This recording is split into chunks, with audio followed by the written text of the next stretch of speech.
2020 was the year where smartphones have taken it to the next level. We have phones that can flip, swivel, cameras on their displays, and even phones that don't come with charging boxes. Even on the budget tier, smartphones are really stepping up its value for money. From the Poco M3 to the Realme Narzo 20, they are all bang for your buck. Well, great budget smartphones usually cost around 6,000 to 10,000 pesos. But how about a phone that only costs 12 pesos?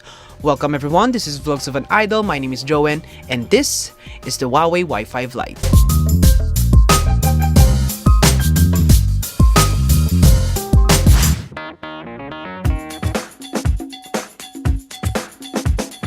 Okay, you might be wondering, how the hell did I got this for only 12 pesos? Well, kung kilala nyo naman ako, alam nyo naman na isa akong hustlers pagdating sa Lazada Slash It. Well, on Lazada's 12/12 sale, napaslash ko nga ang Huawei Y5 Lite to 12 pesos. It took 666 slashes para mapaabot ko siya sa presyo na yun. Its original price is 3,990, was released on 2018 as Huawei's second Android Go smartphone, and it is one of the low-end smartphones with premium and impressive design ever released in the market. In this video, we'll know how does a 12 peso smartphone hold up for today's smartphone standards. And if you'll enjoy this video, a quick thumbs up and subscribe to the channel would be delightful. Let's start off with the unboxing.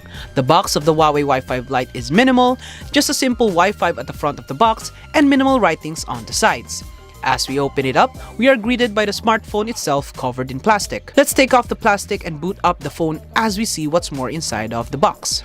We'll see a bunch of small paperworks and stickers, and as we pull this up, we should see the warranty card, its user manual written in Punjabi, its hard clear case, a 5-watt adapter, micro USB cord, and a pair of earphones, which are great considering that even some of the flagship smartphones released now are not offering. Now we'll set up the phone for its initial startup.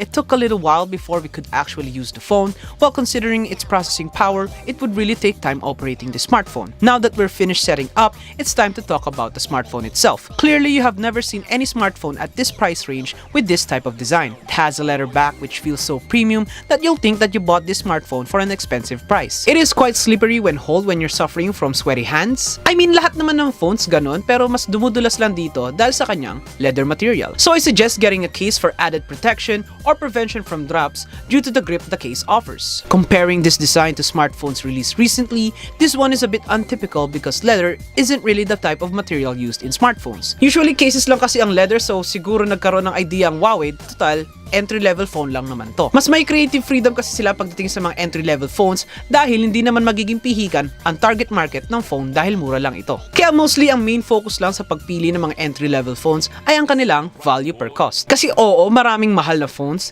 pero mas marami ang mura lang. Mas nagiging crowded tuloy ang market para sa entry-level. So ang dapat talaga i-take note ng mga consumers sa pagbili ng budget phones ay ang kanilang value per cost. Mas pagtugunan nila ng pansin kung saan sila mas makakasulit sa phone na bibili nila. Kasi syempre, ang mga bumibili lang naman ng mga entry-level phones ay yung mga hindi talaga nila priority yung smartphones or hindi lang talaga kasya yung kinikita nila para bumili ng isang smartphone. Now back to the phone, it has a 5.45-inch LCD display with a 1440 by 720 resolution. The Huawei Y5 Lite comes in 3 different colors, the black, blue, and brown variants. You'll see its power button and volume rockers at the right side of the phone, the SIM and SD card tray on the left, audio jack at the top, a micro USB port, and a microphone at the bottom. Sadly, there is no fingerprint scanner for this smartphone. I mean, below 4K naman siya, so wala naman talagang mga fingerprint scanner yung mga phones dun.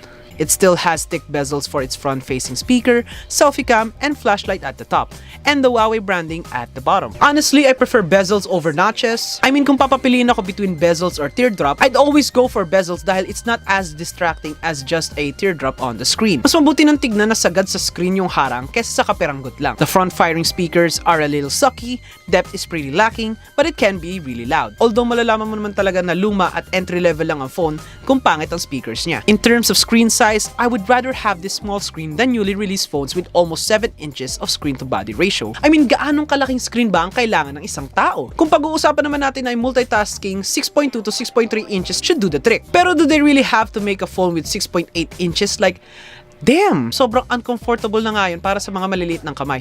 Sure, siguro may target market sila na para sa mga malalaking kamay. Pero, I mean, onti lang naman sa mundo ang mga may malalaking kamay.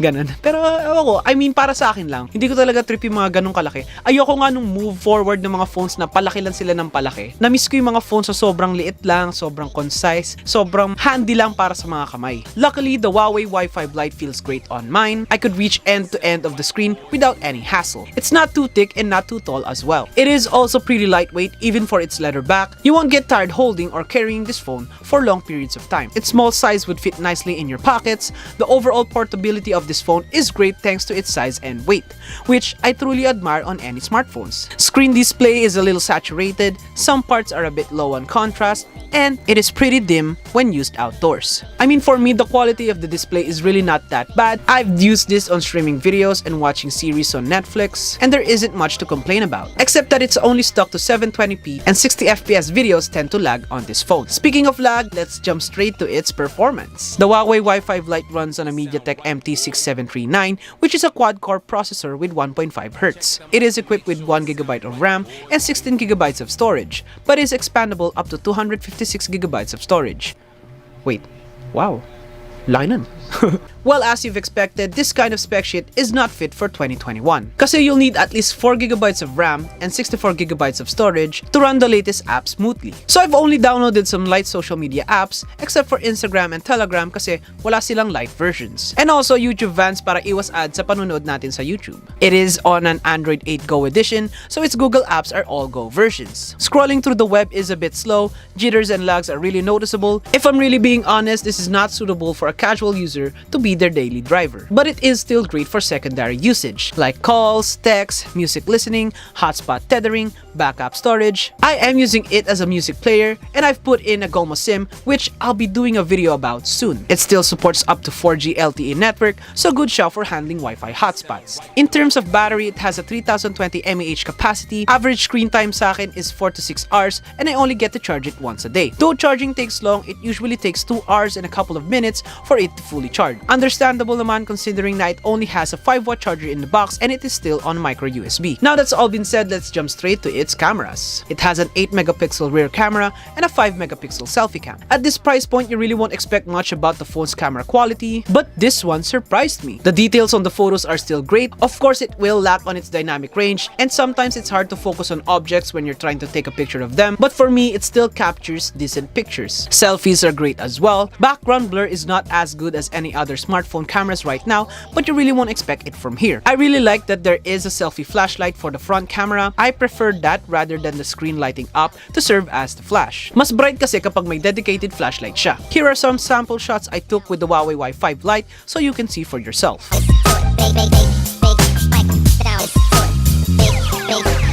It sound right, boy.